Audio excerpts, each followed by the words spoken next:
Ayun guys, good afternoon. Magluto naman ako ng kinamatisang pusit. Na-ready ko na kanina yan. Bawang, sibuyas, luya, kamatis, pusit, nor, magic, paminta, at saka asin. Ayan guys, mantika. Kunti mantika lang. Pagbulagan seri pa lang ngayon. Luto-lutuan na naman. Dito wala ka namang mabibili na maliit na mantika, halos lahat malalaki. Sibuyas. Usual, puro sibuyas. Okay, luya. Yan guys, pwede na yan. Pwede ilagay yung bawang. Bawang. Hintayin ko lang mga golden brown yung bawang. Bago ko ilagay yung kamatis.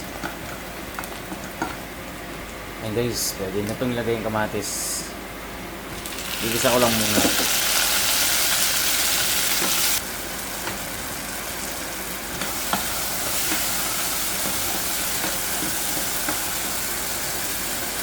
Kaya nakikita nyo yung oras guys. Ano ngayon dito? Alas 12 ng hapon. Ibig sabihin yan sa Pinas, alauna na ng hapon. Ay, madaling araw. Yan, so pwede na tong kamatis. Lagay ko na yung aking pusit.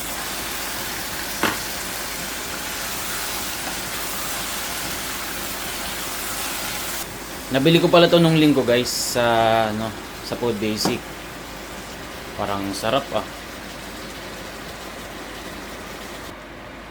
Yan guys. Nagtubig pala yung pusit na nilagay ko kanina.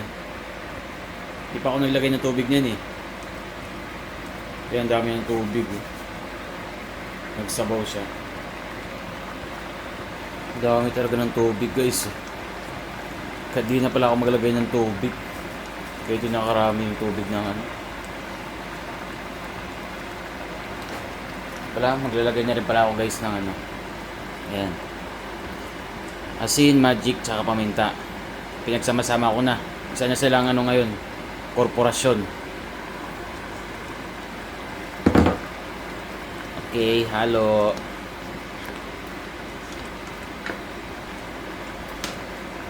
Ayan guys. Update sa niluto. Ayan na. Naglagay na pala ako ng ano kanina. Cauliflower. Ayan, para halo na. Masarap na guys. Pwede na yan. Yan, pinatay ko na yung ano. Pero mainit pa rin yan.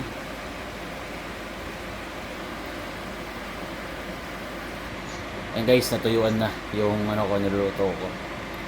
Okay na, konti lang yung sabaw. Nakapagbawas na rin pala ako dyan ng babaunin ko. Yan, ulam ko na lang yan ngayon. So ayan guys, niready ko na yung aking babaunin. May orange, kanin. Yan yung ulam na niluto ko. Tsaka ito yung biskwit. So ayan lang guys.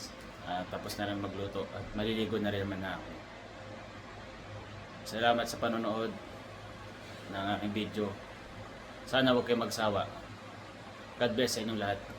Thank you.